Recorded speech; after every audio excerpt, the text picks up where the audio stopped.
ঠিক আছে পার্কে ভিতরে ঢুকাই দিয়ে también lo que haga con otro se haga con una bloca বাড়ি সরা নেল উকুল না কাম কর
সামনে সামনে সামনে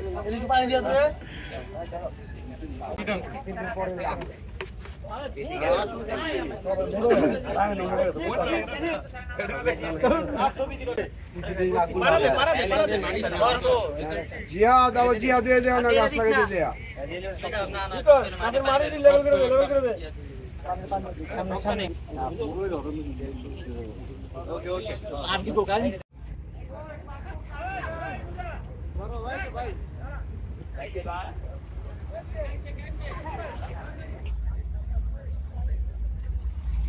সামনে ধারা আছে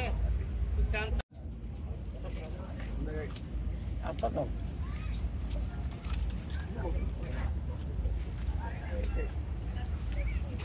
ভাইজানো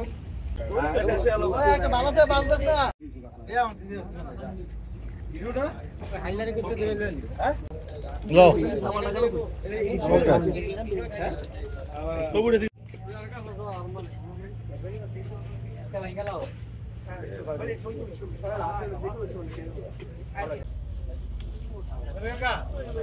ধরেন ভাই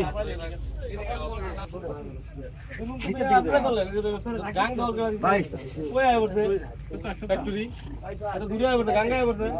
তার হাত পারবো আর বেশি কে অন্য তো 25 ফিট দিয়ে আছে তো খুঁটি আছে তোমার ইয়ের থেকে মানে নদী আইনে বেরিবাদ থেকে 40 ফিট পর্যন্ত খাস এটা উড়ালাম তো নদী ইয়া বেরিবাদের মাঝখান থেকে এটা শিওর ছোট অভিযান কদিন পরে বেরিবাদের মাঝখান থেকে 40 ফিট পর্যন্ত খাস এই যে ছবি দিতেছে আচ্ছা তো টাকা টাকা কাটছে আগান লইছে ক্যামেরা দিকে চা এই যে দিকে এই যে এটা প্রত্যেকদিন পানি দিবে হ্যাঁ আচ্ছা এই নো আচ্ছা এখানে প্রত্যেকদিন পানি দিবে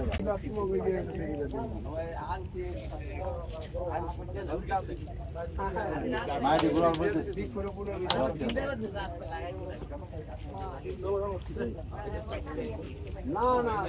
জুলাই আগস্টের গণঅভ্যুত্থানে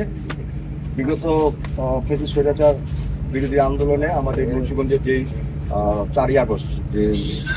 সজল রিয়াজুল জিজল এবং 5ই আগস্ট ছাত্র নেতা শাহরিফ চৌধুরী শহীদ হয়েছেন তাদের সেই তাদের সহ সকল শহীদদের স্মরণে মুন্সিগঞ্জ 3 নং ওয়ার্ড যুবদলের পক্ষ থেকে আজকে এই বৃক্ষরোপণ কর্মসূচি পালন করি। মূলত কৃষ্ণচূড়া গাছটি লাগিয়েছে এই কারণে, কারণ কৃষ্ণচূড়ার যে লাল ফুল, এই লাল ফুলের সাথে আমাদের শহীদ বিপ্লবের সময় আমরা যে দেখেছিলাম রক্তাক্ত লালের যে বিষয়টি বা যেটার সাথে মিল রেখে আমরা চাচ্ছি যে কৃষ্ণচূড়া গাছটি আমরা সব জায়গায় লাগাবো। কি উদ্দেশ্যে আপনারা গাছগুলো লাগিয়েছেন এবং আগামীতে গাছগুলো লাগাতে চান কিনা? ধন্যবাদ আজকের এই আয়োজনকারী মুন্সিগঞ্জ জেলা যুবদলের তত্ত্বাবধানে মুন্সিগঞ্জ পৌরসভা 3 নং ওয়ার্ড কর্তৃক আয়োজিত এই বৃক্ষরোপণ কর্মসূচিটাই আমি 3 নং ওয়ার্ড বিএনপির পক্ষ থেকে সবাইকে আন্তরিক ধন্যবাদ জানাচ্ছি তাদের এই যুবক উদ্যোগী কর্মসূচি নেওয়ার জন্য। আসলে মুন্সিগঞ্জ জেলা যুবদল প্রতিনিয়তই তারা স্মরণে বিশেষ করে জুলাই আগস্টে যে আন্দোলন হয়েছে সেই মুন্সিগঞ্জের একটি বড় ভূমিকা ছিল, তার থেকে তারা প্রতিনিয়ত শহীদদের স্মরণ করে প্রতিনিয়ত একটি প্রোগ্রাম দিয়ে যাচ্ছে। আমি আন্তরিকভাবে অভিনন্দন জানাই আমার 3 নং ওয়ার্ড বিএনপির পক্ষ থেকে, তাদের উন্নত সাফল্য কামনা করি, ভবিষ্যতেও যেন এতে